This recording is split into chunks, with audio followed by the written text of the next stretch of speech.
ایک نوجوان لڑکا حضور کی بارگاہ میں حاضر ہوتا ہے، عرض کرتا ہے یا رسول اللہ صلی اللہ علیہ وسلم کھجوروں کا میرا ایک باغ ہے اور میں چاہتا ہوں کہ وہاں اس باغ کے ارد گرد ایک دیوار بناؤں، لیکن یا رسول اللہ صلی اللہ علیہ وسلم میرا ایک پڑوسی ہے، ہمسایہ ہے، اس کا درخت درمیان میں آ گیا ہے، اگر میں وہ دیوار بناتا ہوں تو اس کا درخت دیوار کے اندر آتا ہے اور دیوار ٹیڑھی ہو جائے گی، یا رسول اللہ صلی اللہ علیہ وسلم میں نے اس سے کہا ہے یہ درخت مجھے بیچ دو، وہ بیچتا بھی نہیں، میں نے پہلے کہا مجھے دے دو، اس نے کہا نہیں دوں گا، میں نے کہا بیچ دو، وہ بیچنے کے لیے بھی تیار نہیں ہے، یا رسول اللہ صلی اللہ علیہ وسلم میری مدد فرمائیے۔ اب وہ یتیم تھا، حضور کی بارگاہ میں حاضر ہوا، نبی کریم صلی اللہ علیہ وآلہ وسلم نے فرمایا اس پڑوسی کو بلاؤ، حضور کی بارگاہ میں حاضر ہوا، حضور نے فرمایا یہ درخت دے دو اس کو، اس نے کہا میں نہیں دیتا یا رسول اللہ صلی اللہ علیہ وسلم، وہ غصے میں تھا، بہت ناراض تھا کہ اس بچے نے حضور کی بارگاہ میں شکایت کیوں کر دی، حضور نے ارشاد فرمایا اس کی رقم لے لو، پیسے لے لو، یہ درخت بیچ دو، اس نے کہا میں بیچتا بھی نہیں ویسے بھی نہیں دیتا، حضور اکرم صلی اللہ علیہ وآلہ وسلم نے ارشاد فرمایا، مسند امام احمد بن حنبل کی روایت ہے، میرے آقا صلی اللہ علیہ وآلہ وسلم نے ارشاد فرمایا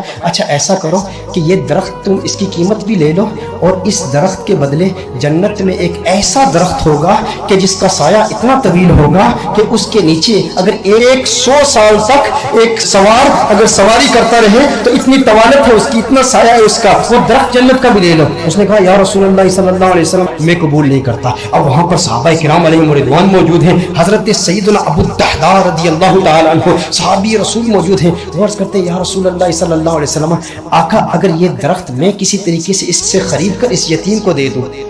تو کیا یہ آپشن میرے لیے بھی اوپن ہے کہ جنت میں مجھے بھی وہ درخت مل جائے گا؟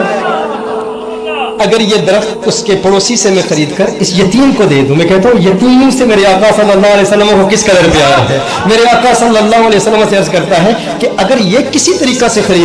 خرید کر میں اس یتیم کو دے دوں تو کیا یہ آپشن میرے لیے بھی اوپن ہے؟ نبی کریم صلی اللہ علیہ وسلم نے ارشاد فرمایا ہاں تیرے لیے بھی ہے۔ حضرت ابو الدحداء رضی اللہ تعالی عنہ فوراً اس شخص کے پاس جاتے ہیں، آپ فرماتے ہیں تو مجھے جانتا ہے؟ کہا جانتا ہوں، تو وہی ہے نا جس کے باغ میں 600 کھجور کے بڑے بڑے درخت ہیں، تیرا باغ اتنا مشہور ہے کہ مدینہ منورہ کے بڑے بڑے تاجر تیرے باغ کی کھجوریں کھانے کے انتظار میں رہتے ہیں، اور اس باغ کے اندر پھر اتنا بڑا محل تعمیر کیا ہوا ہے، میٹھے پانی کا کنواں ہے، تو اتنا مشہور بندہ ہے، تیرے باغ کے چرچے تو پورے مدینے میں ہیں، پورے شہر میں ہر بندہ تجھے جانتا ہے۔ اس نے کہا کہ دیکھو کہ اگر تیرے اس ایک درخت کے عوض میں تمہیں اپنے 600 کھجور کے درختوں کا باغ دے دوں تو یہ سودا قبول ہے؟ یہ سودا قبول ہے؟ وہ حیران ہو گیا، یہ کیسے ہو سکتا ہے؟ ایک درخت اور ادھر اتنا بڑا باغ، ابو الدحداء کیا بات کر رہے ہو؟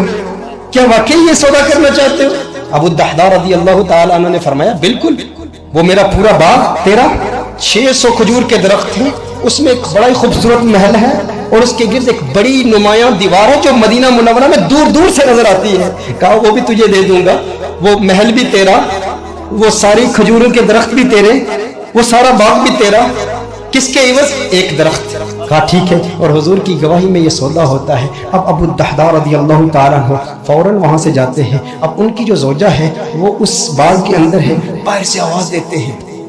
اپنی زوجہ کو، ہے ام دحداء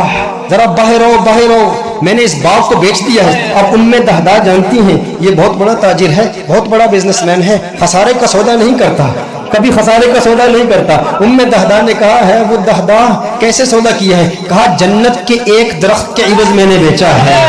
اب دیکھو میرے دوستوں،